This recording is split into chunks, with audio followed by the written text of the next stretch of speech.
the past 10 days, you've seen news reports and articles about the tragic shooting, school shooting in Parkland, Florida.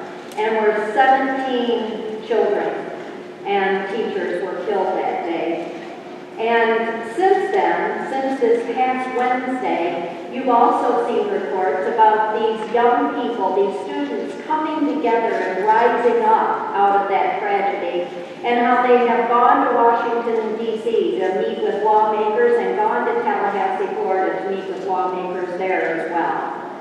These young people have risen up out of that tragedy, and they are passionate about what they see as their mission, to stand up for what they believe is right. You might say that these young people have picked up their cross. They have come to a turning point in their lives, and now they are picking up their cross and moving forward together passionately.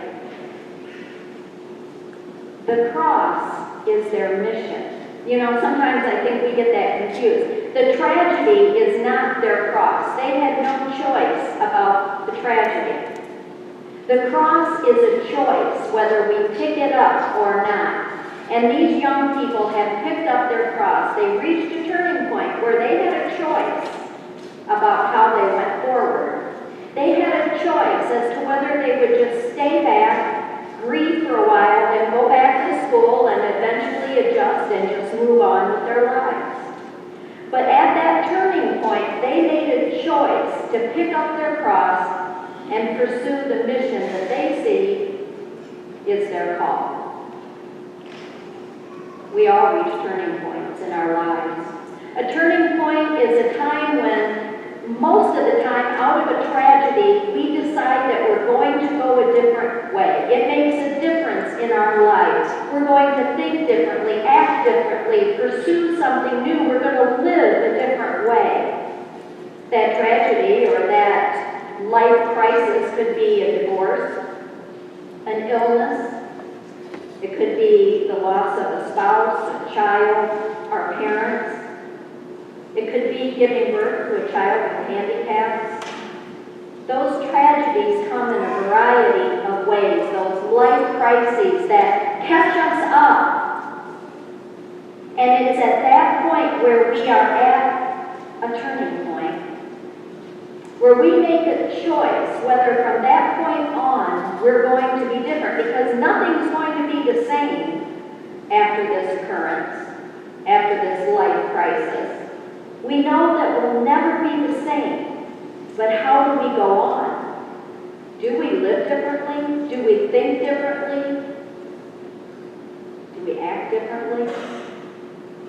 Turning points. We all reach them at some time in our life. Certainly, Abraham and Sarah did. Now, you can be sure that if God changes a name, God's doing a new thing. There's a turning point happening.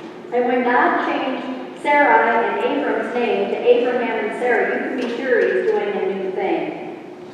And God says to Abraham, though your wife has been barren, you will be the father of nations. You will have descendants as many as stars in the sky and sands on the beach, and you will have a son of your own. And then God goes on to say to Abraham, but I want you to walk before me blamelessly, righteously. Now, we know that Abraham was not a blameless man. There was only one perfect man, and he gave his life on the cross for us. What God is saying to Abraham is, I want you to walk before me in faith. I'm going to send you. And God was sending Abraham to a place he didn't even know where he was going. God said, I'm going to send you, and I want you to follow me in faith. I want you to pick up your cross and follow me in faith. Do we ever think about how Abraham had a choice here? Abraham didn't have to go. God doesn't make us do anything. Abraham could have said no. Abraham could have stayed back where he was comfortable and secure. But Abraham chose in faith to pick up his cross and go in courage and faith. Because picking up our cross always requires some kind of courage and some kind of sacrifice and faith. And Abraham did so. He picked up his cross and he followed God, not even knowing where he was going. He went in faith. And God is faithful. God is always faithful. And he blessed Abraham and Sarah with their own son, Isaac. And today we know Abraham as the father of nations. God is faithful. Jesus certainly reached a turning point in his ministry. In today's gospel, we find Jesus at that turning point. You see, up to this point, Jesus has been ministering in the area of Galilee, friendly territory, if you will. And the crowds have grown and grown and grown in size. And they are following him. They are excited about him, excited about his teachings and preachings and miracles. But now Jesus reaches a point where he's going to turn. He's going to now turn toward Jerusalem and the cross. And Jesus knows what awaits him there. He says to his disciples, the Son of Man must suffer, be rejected, and die. And Jesus knows where he's headed, yet Jesus literally picks up his cross, goes to Jerusalem where he gives his life on the cross. For you and for me. Did it require courage? Certainly sacrifice? Yes. Sometimes I think that we think about Jesus as though he wasn't frightened or it was no big deal for Jesus. Yet we know that's not true if we read the account when Jesus was in the Garden of Gethsemane and he was praying and he was tormented and he was sweating blood. Yes, it required courage. Yes, he moved forward. Faith, picking up his cross and following his heavenly Father all the way to the cross where he sacrificed his life for you and for me. Turning points.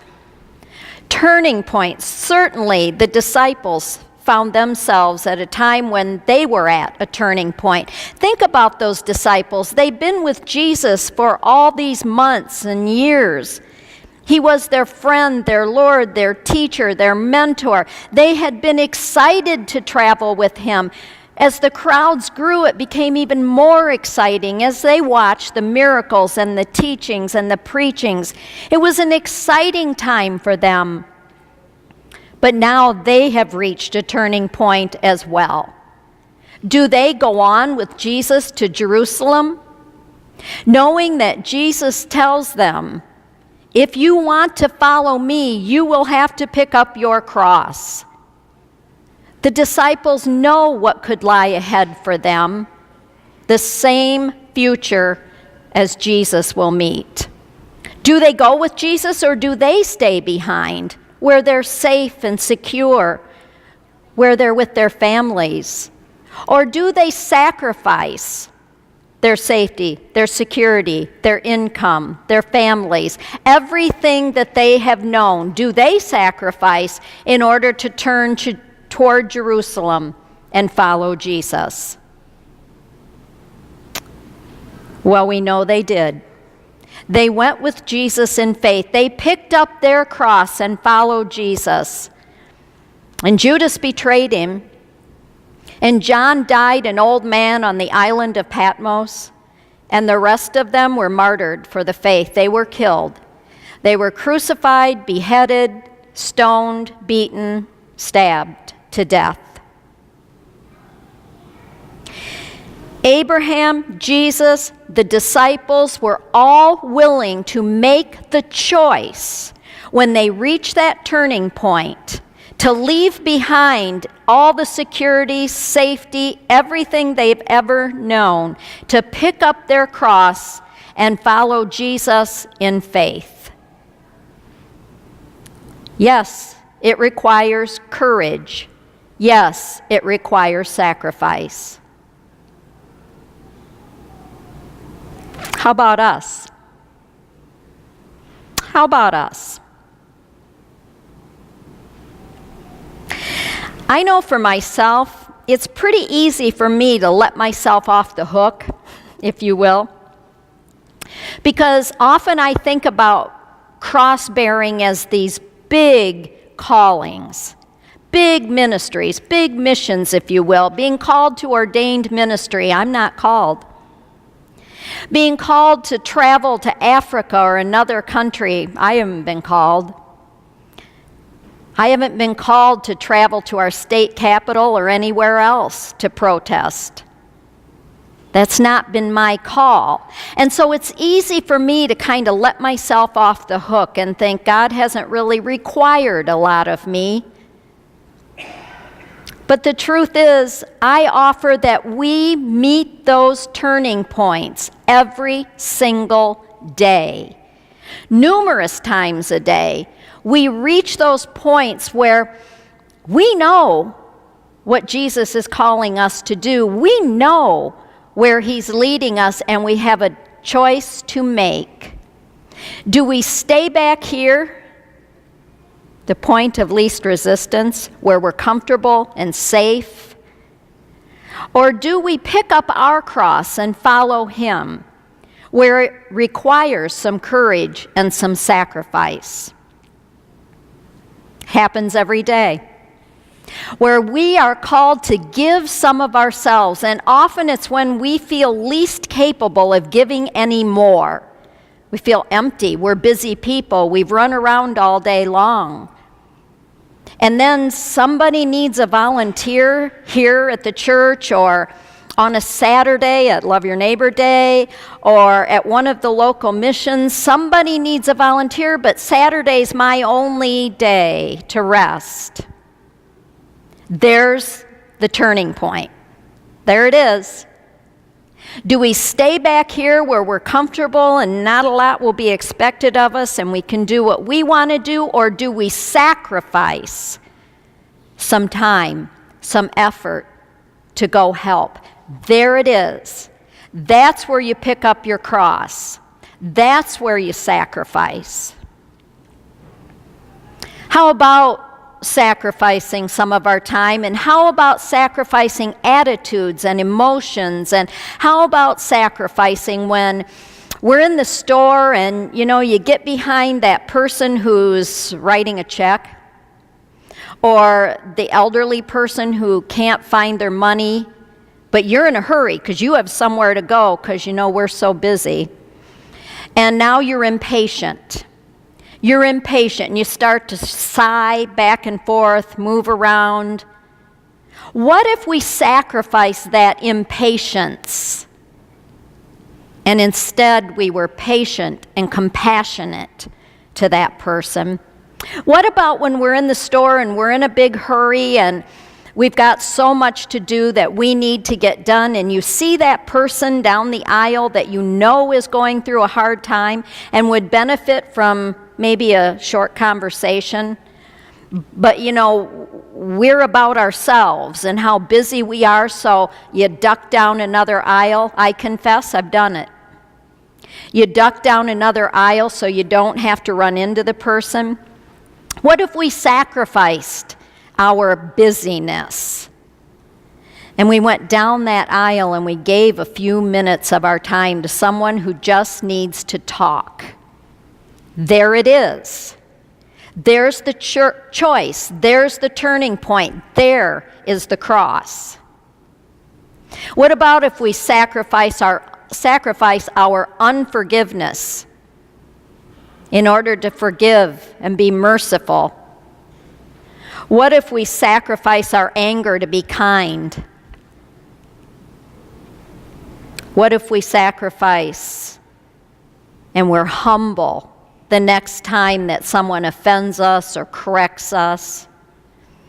You see, it happens all day long. If we wait for those big cross-bearing moments, it's likely they'll never come. But the truth is, God is giving us those opportunities every day, multiple times a day, when there it is, the turning point, the cross is lying there. Will we pick it up? Or will we stay back Will we go our way or will we go Jesus' way? Will we stay where we're comfortable and not much is expected of us? Or will we follow in faith where Jesus is calling us? Requires some courage. It requires sacrifice. That's the challenge for the church. That's the challenge for me, is daily to be willing at those turning points to pick up my cross. The good news is, God is faithful. God is faithful to his promises. He was faithful to Abraham, faithful to the disciples, faithful with his son, and he is faithful with you and I. He forgives us. Every time in our weakness we choose the path of least resistance, he forgives us, but he doesn't give up on us. There will be more turning points, more opportunities, because he wants to work through us. He pours his love into us, and it is to go through us back out into the world, back out into the lives of others. And the thing is, you cannot walk away from being with someone, helping someone, investing in someone else, giving them some of your time, your abilities, your resources, and not walk away feeling blessed. It is a spiritual truth. It just is. Every time you help somebody else, you walk away blessed. We are blessed to be blessings, to allow God to work through us. So what will it be for you and for me? What's it going to be today? Day's still young, not even noon yet. My guess is we will all find a turning point today, at least one. What will our choice be? Because it is a choice.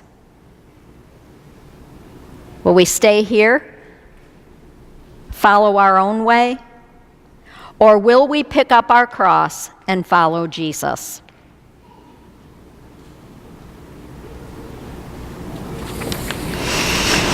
Please rise, join together for the hymn of the day. It's